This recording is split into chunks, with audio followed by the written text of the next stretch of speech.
Bonjour et bienvenue en direct sur le plateau de la quotidienne de Crimes et Faits divers. Chaque jour sur Énergie 12, je vous raconte des histoires vraies, aussi fascinantes que bouleversantes, et nous les décryptons avec nos experts et nos invités, parce que la réalité sera toujours plus forte que la meilleure série télé.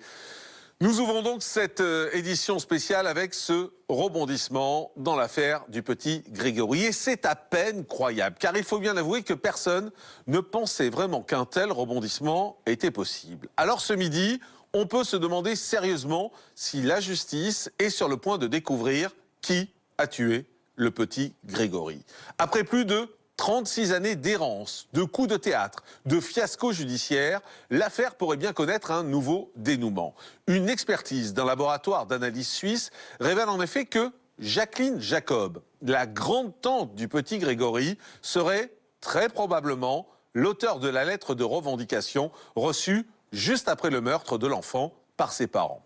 Le travail des experts se fonde en fait sur l'analyse du style d'écriture et de la syntaxe, et il permet d'identifier l'auteur d'un texte. Les magistrats ont demandé aux experts de comparer les 24 lettres du corbeau avec des textes différents produits par 4 protagonistes du dossier, dont la fameuse Jacqueline Jacob. Et dans ce rapport de 178 pages, les experts assurent que les lettres du corbeau auraient été écrites au moins par 5 personnes différentes, mais parmi ces 5 corbeaux, le style de Jacqueline Jacob se distingue.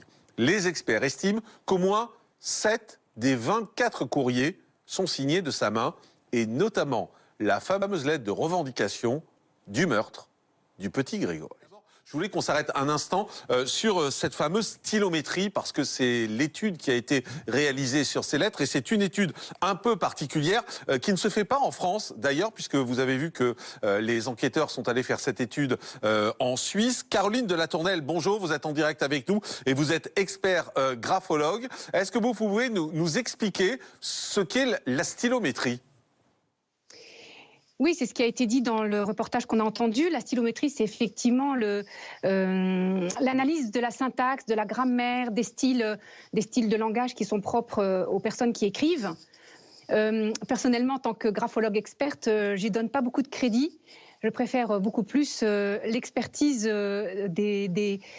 qui s'attarde sur les signes, sur les espaces, sur ce qu'on appelle l'auto-forgerie. Ça, c'est quelque chose qui est très important quand on fait une expertise, parce que l'auto-forgerie, c'est quelque chose qu'on ne peut pas dépasser, qu'on ne peut pas remplacer. C'est ces petits signes que la personne fait elle-même pour truquer son écriture. Et je pense que dans ce dossier particulièrement complexe, il y aurait plus d'auto-forgerie. Mais alors, quelle est la différence entre la stylométrie et la graphologie pour les gens qui connaissent pas très bien ces univers? Quelle est la différence entre les deux? Alors, la graphologie ou l'analyse en graphologie, on va analyser les espaces, l'encre, le papier utilisé, tous les signes libres, l'épaisseur du trait, la pression, les espaces intermots, les espaces interlignes. C'est pour ça que c'est très important de travailler sur un original, parce que à chaque fois qu'on fait une copie, eh bien, la taille est diminuée. Alors que la stylométrie, eh bien, je trouve que c'est assez abstrait, quoi. C'est pas, selon moi, la stylométrie, c'est lorsqu'on analyse des habitudes grammaticales ou de syntaxe, et qu'on est du même village, de la même région, du même environnement local. Selon moi, il y aura probablement des similitudes, mais qui seront locales, qui ne seront pas personnelles. Oui, par exemple, si je comprends bien, si on a été à la même école, si on a suivi le même cursus, il est fort probable qu'on ait à peu près le même style grammatical, c'est ce que vous voulez nous dire? Exactement. Oui. Alors qu'en ce qui concerne la graphologie, là c'est plus compliqué parce que c'est vraiment l'individualité.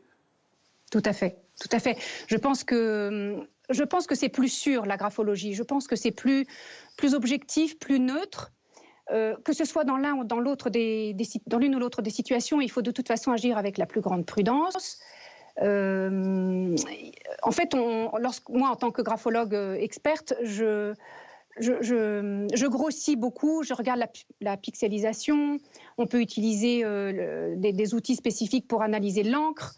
Voilà. Et quand on analyse l'encre, on peut voir la pression avec laquelle ça a été appuyé.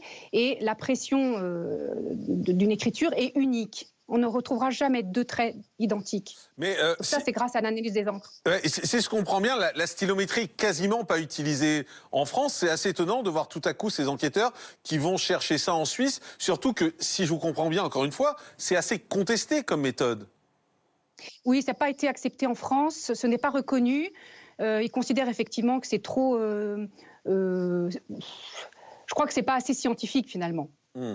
Alors, il ne faut pas dire ça aux Suisses, parce qu'ils ne seraient certainement pas contents, évidemment, mais selon moi, effectivement, c'est presque subjectif, vous voyez, je n'adhère pas trop à ce projet. Oui, mais alors c'est quand même assez grave, parce que quand on se retrouve dans un dossier comme celui-là, qui est celui du petit Grégory, et qu'on nous sort ça vendredi après-midi, qu'on nous dit que la stylométrie désigne cette femme comme étant l'éventuel corbeau, en plus le corbeau qui a revendiqué une lettre clé, hein, parce que c'est la lettre de revendication du crime, c'est super grave d'utiliser cette stylométrie si elle n'est pas fiable.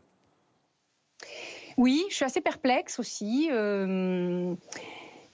J'aurais pas eu idée de faire une analyse comme celle-ci. Je pense que ce dossier est tellement complexe de toute façon, il y a de tels rebondissements sans arrêt, qu'on n'en est plus à une analyse près.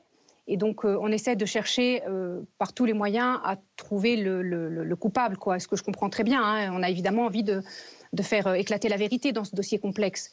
Mais je serais curieuse de savoir véritablement les retombées de cette analyse. En tout cas, elle fait 178 pages, hein, donc ils ont trouvé beaucoup de choses à dire. Merci beaucoup, Caroline de la Tournelle, experte graphologue. Merci d'avoir été en direct avec nous, parce que c'était important de nous éclairer là-dessus.